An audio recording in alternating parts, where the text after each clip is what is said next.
Today, I wanted to do a little video for you about fall. It is probably my favorite season, if I'm being totally honest with myself. There's something about the back to school vibes and like football kind of taking over my household, lighting the candles as the nights are getting darker around here, and like pumpkin and apple everything.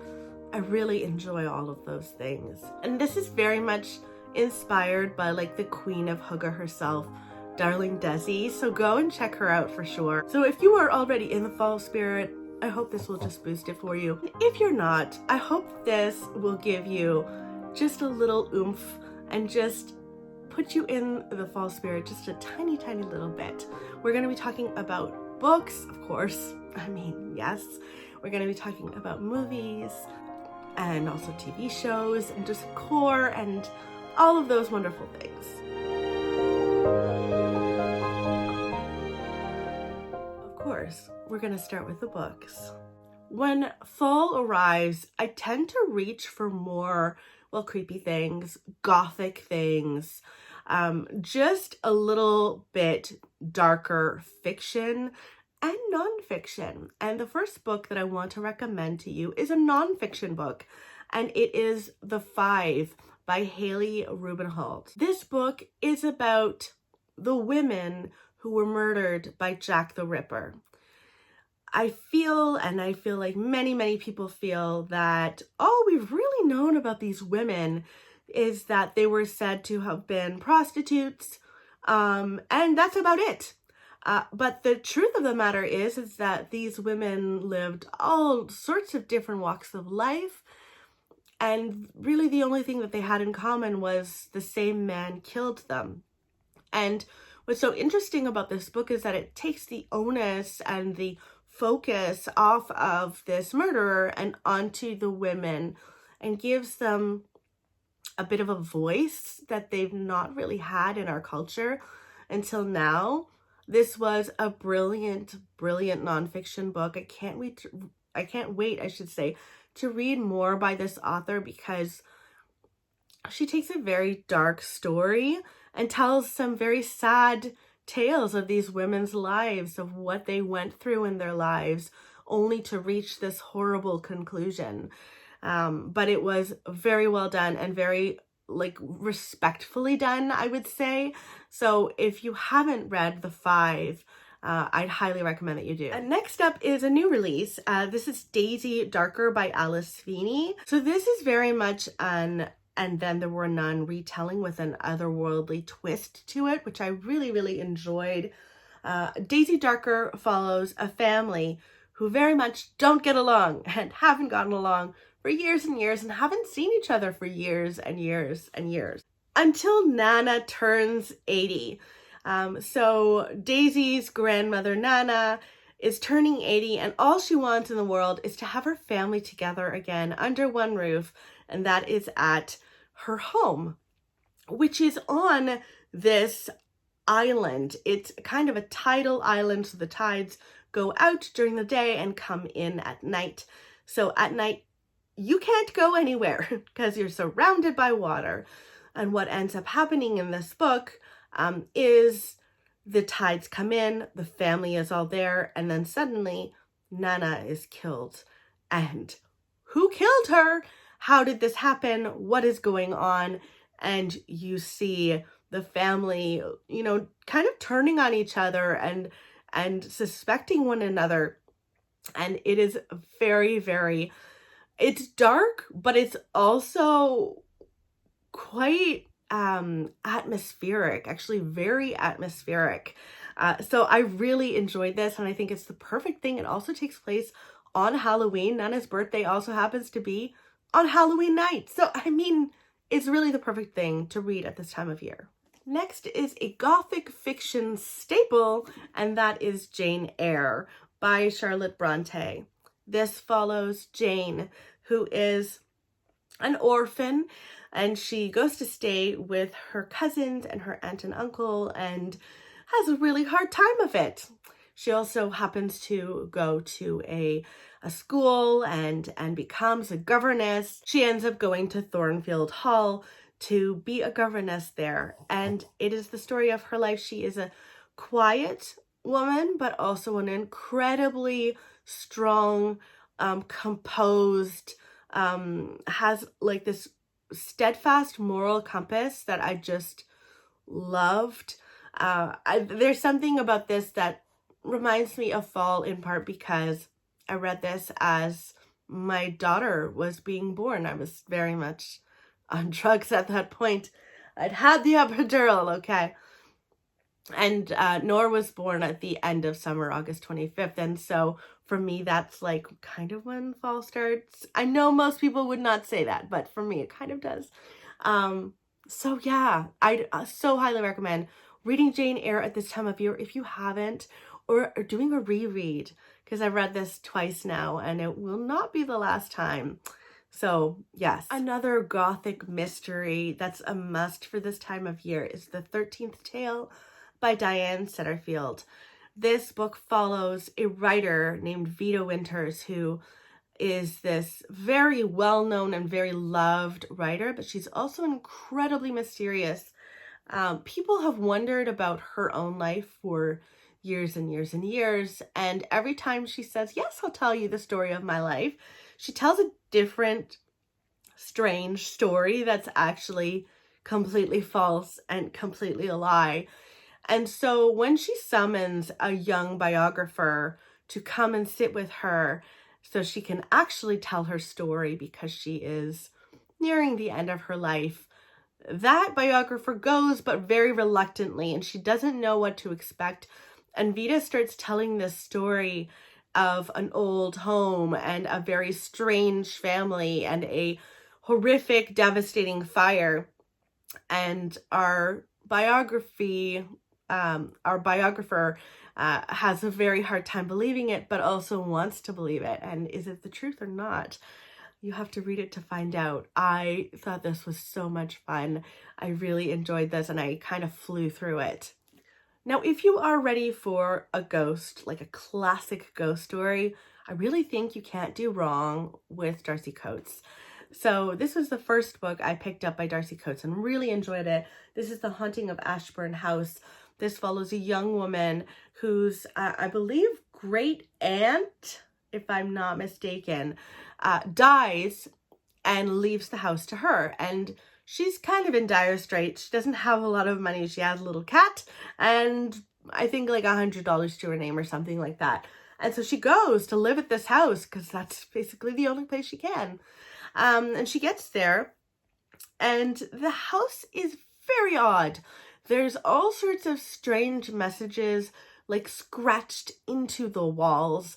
There's an old graveyard on the premises and strange things really do go bump in the night.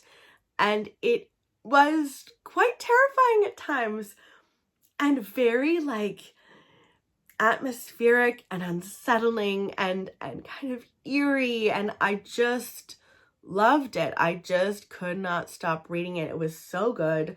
I want to read more by Darcy Coates and I should definitely put one on my October TBR for sure. Now, let's move on to movies, shall we? There are certain movies that are just quintessentially fall to me. You've Got Mail. Oh my goodness. This is directed by Nora Ephron. I named my daughter after her. And this is so quintessentially fall in my opinion. It starts in the fall in New York and we follow two booksellers, Joe and also Kathleen Kelly.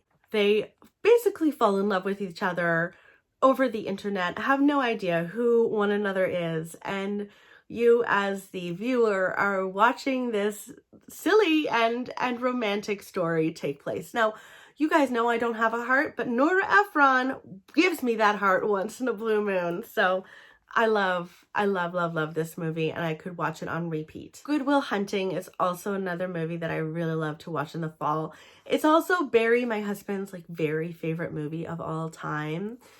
And it feels like fall to me because it's very much like a university, college town story. It takes place in Boston and it follows a janitor at MIT who is unbelievably gifted for mathematics, like truly, truly gifted. And every year, one of the professors there puts a problem on a board that is almost impossible to solve, and whoever solves it, I think, will get like a passing grade straight away or something along those lines. And he solves it as a janitor and just like kind of walks away. He is taken under the wing of this mathematician, professor guy, and he ends up having to go to therapy to kind of sort through stuff in his life.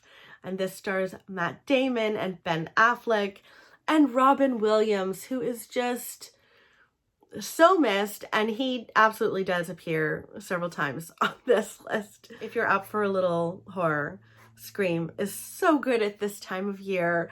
It is a light horror movie, I would say, because I mean, I watched it in my teenage years and I wasn't completely terrified by it, but it does take place at a high school where a masked killer is going around and killing people.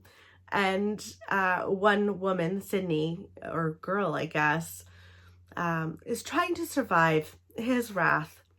And if you like Scream 1, you can go and watch Scream 2, 13, 14 million. There's a whole bunch of them that you can enjoy. Now, Brooklyn is next, and this follows an Irish immigrant who moves from Ireland to Brooklyn in the 1950s to start over. She leaves her sister and her mother behind.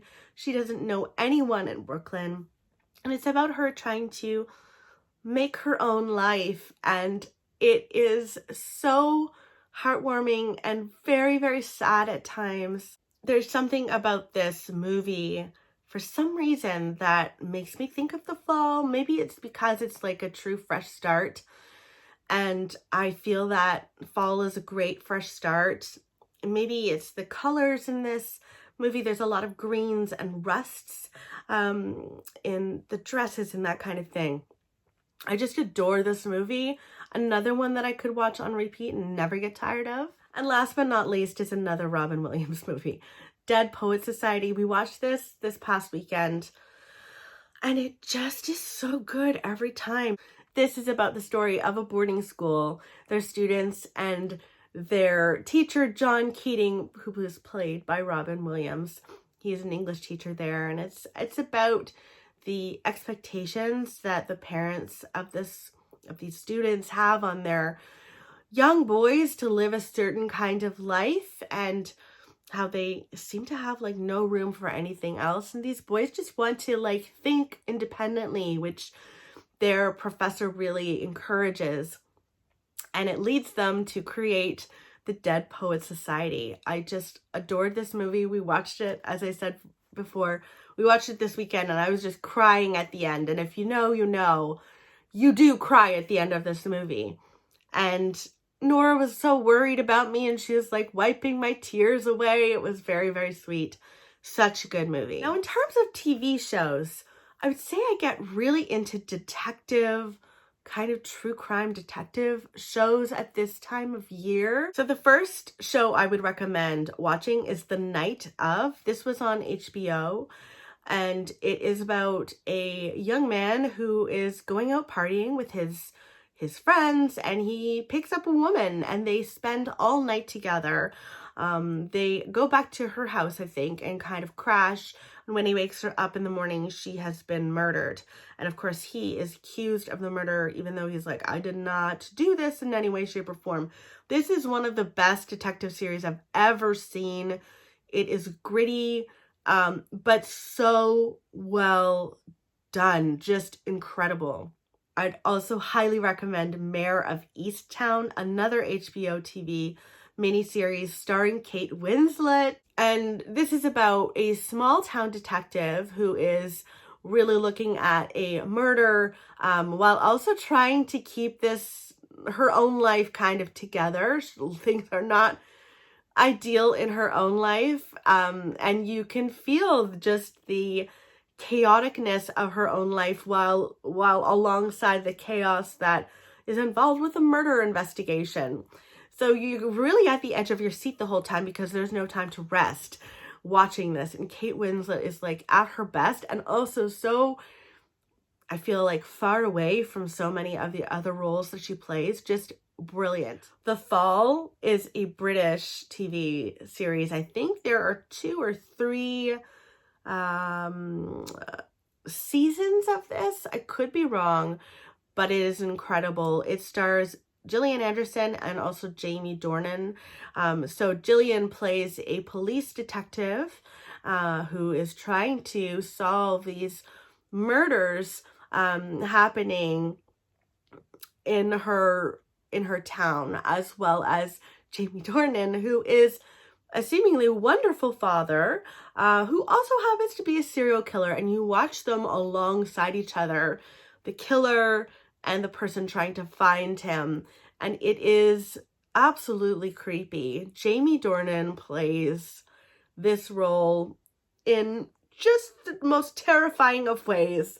I think he's one of those actors that I don't think he's gotten an Oscar yet, but like I think that's gonna happen in his future because he's just so good at what he does. Luther is next. If you like Idris Elba, this is him at his finest. This is another British series. I think there might be 5 seasons if I'm not mistaken.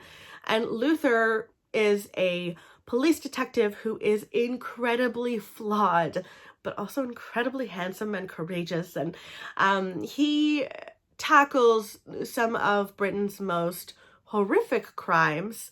This is probably the darkest of all of the TV series that I'm recommending to you, because some of the murders and the scenes in here are like genuinely will like kind of haunt you at night.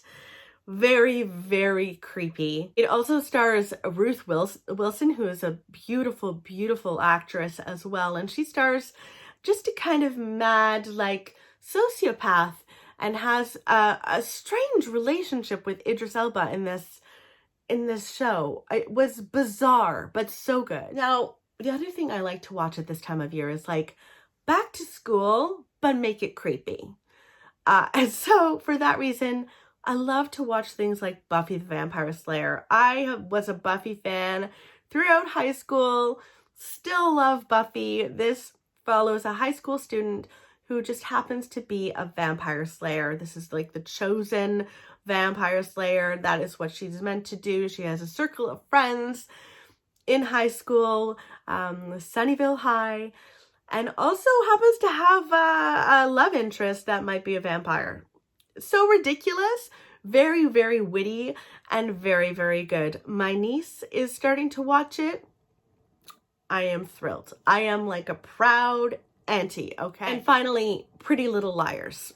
Pretty Little Liars is a ridiculous show that, like, maybe don't watch it all the way to the end because the ending was ridiculous, but this follows 4 high school students who are getting very threatening text messages from someone called A, and A makes them do all sorts of terrifying things. It starts out with the disappearance of their best friend, who also happened to be like the ringleader of this little group for years and years and years, and now she's gone. And then this A character comes in, and it truly is ridiculous, but also completely addictive. Very much like a dark back to school story. There is something about fall food that it's just so comforting and nostalgic for me. So I wanted to share some of my favorite fall recipes with you guys. They're kind of like a requirement for me to make every single year. Every Thanksgiving, I make Ina Garten's apple crisp. There is so much crumble in this crumble that sometimes I cut it in half because it's heavy on the crumble part. But at Thanksgiving, I just go for it all the way. She adds orange zest and I think juice to this recipe, and it adds this really interesting twist and flavor to the crumble that I just don't think I've seen in other crumbles. It's so good, guys. You have to try this out. I also adore this butternut squash salad by Ina Garten. It is delicious. It has butternut squash and dried cranberries, and it's just delicious. The recipe for the dressing as well is incredible. it makes a lot of dressing. This is another thing with Eyre that I feel like I use only a bit of the stuff that she includes because she kind of goes all out, and it's a bit much sometimes, but I highly recommend trying this salad out. I wouldn't usually associate salad with the fall. Usually that's a summer thing, but this one is warm and just, yeah, to die for. Honestly though, if you're not a baker or, you know, someone who cooks a lot, just adding a little bit of pumpkin pie spice to your coffee can really get you into the mood for fall. It really can. You can also just go out and buy like pumpkin pie or pumpkin muffins or something along those lines and just get in the mood without having to do any of the work. On to decor, probably my favorite thing in the world. I really love to add a little tiny pop of fall decor in as many rooms as I can. I've got the downstairs pretty much done at this point, but the upstairs really doesn't have a ton of fall, and that must be rectified in the coming weeks. Just like adding a fall wreath to the front door, adding a pumpkin to your mantle. Bonus points if it lights up. Velvety orange pillow covers in the living room, adding candles in the bathroom. All of these little hints of fall really do add up and make it such a cozy space. There's also nothing better than adding a fall scent to your home. So I'm head over heels at the moment with Leaves by Bath & Body Works. It's a classic. It's got a bit of an apple undertone, but then these clove hits that just, oh my goodness, so wonderful. I've also been using fall scented cleaners, which is a bit odd, but I've been enjoying it. So Mrs. Meyer's comes out with some, like right now I'm using apple cider, the spray, and then also the dish soap. So I've been using that. I think there's also like an acorn spice or something along those lines. That's also interesting that I have waiting for me after I finish the apple cider. So those are all just different kinds of way that you can get into the fall spirit, that I get into the fall spirit. I hope that you have the most wonderful autumnal season, and let me know in the comments below if there's anything that you do, any traditions that you have at this time of year. How do you celebrate Thanksgiving and Halloween? Like, what do you do? I'd love to know, and I will chat with you soon. Bye.